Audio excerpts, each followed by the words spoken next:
అందరికీ నమస్తే అండి. కొమ్మినేని శ్రీనివాసు వచ్చేసేటప్పుడే ఇప్పుడు వైజాగ్లో 25,000 కిలోల డ్రగ్స్ దొరికింది.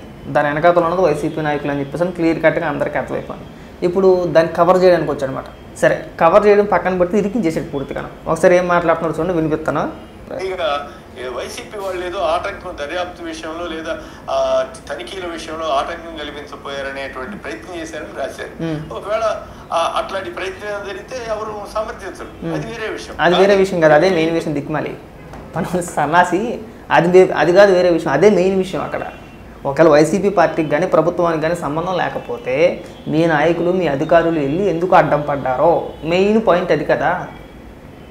అది వేరే విషయం పక్కన పెట్టి అంటే మరి దాని గురించి మాట్లాడాడు. అది ఎలా పక్కన పెట్టేస్తారు? అదే కదా మనకు కావాల్సింది ఇక్కడ.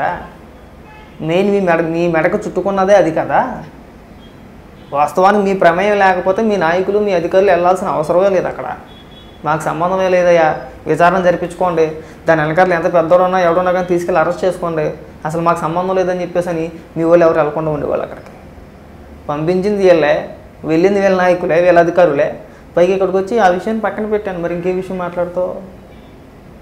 సిబిఐ అధికారులకి అడ్డం పడిన వ్యక్తులు ఎవరైతే ఉన్నారో వాళ్ళు మీ పార్టీకి చెందిన వ్యక్తులు, లేదంటే మీ ప్రభుత్వంలో ఉన్న అధికారులు, వాళ్ళ గురించి ఎందుకు పక్కన పెట్టేయాలి? అదే కదా మెయిన్ కావాల్సింది. వాళ్ళు ఎందుకు అడ్డుపడాలా?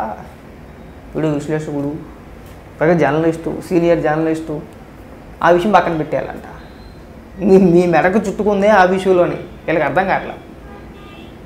ఈ డ్రగ్స్ వెనకాతల వైసీపీ ఉంది, లేదంటే ప్రభుత్వం ఉంది అని చెప్పేసి వీళ్ళ మెడకు చుట్టుకున్నదే వీళ్ళ అధికారులు వీళ్ళ నాయకులు వెళ్ళి అడ్డం పడినప్పుడు. జనరల్గా వీళ్ళకి సంబంధం లేకపోతే వెళ్ళాల్సిన అవసరం లేదు కదా. ఇంకో పెద్ద మాట అన్నాడు, అది వైజాగ్లోనే కాదు, ఆంధ్రప్రదేశ్లోనే కాదు, దేశం మొత్తం కూడా డ్రగ్స్ వెళ్తూ ఉంటుంది, వస్తూ ఉంటుంది. అర్రే నీ యొక్క కవరింగ్ కానీ ఏమన్నా కవర్ చేస్తున్నావు కొమ్మునేని చెప్పుకోవడానికి సిగ్గనిపించలేదు నీకు అసలు. చూడు, ఇంకొక లాస్ట్లో డైలాగ్ కొడతాడు, వినిపిస్తాను మీకు. పాటలు రాయాలి కదా. సపోజ్ ఈ కోటయ్య చౌదరి ఎవరు, ఎక్కడి నుంచి ఎక్కడికి వచ్చాడు, ఆయన వృత్తి ఏమిటి, ఆయన ప్రవృత్తి ఏమిటి, ఈ వీరభద్రరావు అన్న ఆయన ఎవరు, వాళ్ళిద్దరికి ఏంటి, ఆయన కుమారుడా కాదా? మీ వైసీపీ నాయకులను అడుగు చెప్తారు. కోనం వీరభద్రరావు అనే వ్యక్తి ఎవరంటే మీ వైసీపీ నాయకులు బాగా తెలుసు, పరిచయమే.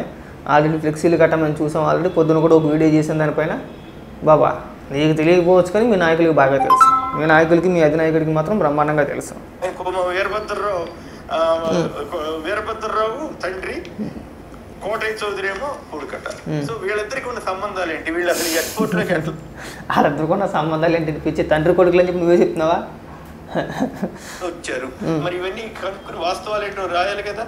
అవేమీ రాయకుండా కేవలం చాలా మసిపూసి మారేడుగా చేయడానికి, వైసీపీ మీద బురదేయడానికి ప్రయత్నం చేసినట్లుగా కనబడుతూ ఉంది. దీనివల్ల ఇటువంటి వాటి వల్ల చివరికి విశాఖని డ్రగ్ కేంద్రంగా అని ఒక పచ్చి అబద్ధపు ప్రచారం చేయడానికి, కేవలం డ్రగ్ అక్కడికి పోర్టు ద్వారా ఈ కొందరు మాఫియా గాళ్ళు ఇట్లాంటి ప్రయత్నాలు చేస్తారు. అంట కాదు, ప్రచారం చేయడం దొరికితే ఆల్రెడీ 25,000 కేజీలు డ్రగ్ దొరికితే అందులో ప్రచారం చేయడం ఉంది. ఎవడో ప్రచారం చేస్తున్నాడు ఇక్కడ? ఆల్రెడీ దొరికేసింది కదా. వ్యాప్తంగా జరుగుతున్నాయి అనేక పోర్టుల్లో. కేంద్ర ప్రభుత్వం దేశవ్యాప్తంగా అనేక పోర్టుల్లో జరుగుతున్నాయి, విశాఖపట్నంలో జరిగితే తప్పేంటి అని మా కొమ్మినేని శ్రీనివాసరావు అనేస్తున్నాడు. వీళ్ళు దాకా వచ్చిన తర్వాత ప్రతిదీ కూడా కరెక్ట్ అయిపోతుంది. వీళ్ళు దొరికేశారు కదా, వీళ్ళు అడ్డంగా దొరికేశారు కదా, ఇప్పుడు కవర్ చేసుకోవాలన్నమాట. తప్పేంటి? దేశవ్యాప్తంగా జరుగుతున్నాయి కదా, దేశవ్యాప్తంగా అన్ని పోర్టుల్లోనూ డ్రగ్ దొరుకుతుంది కదా, విశాఖపట్నంలో దొరికితే తప్పేంటి? కర్రీ చెప్పించే కొట్టాలి నీళ్ళంటే వాళ్ళని.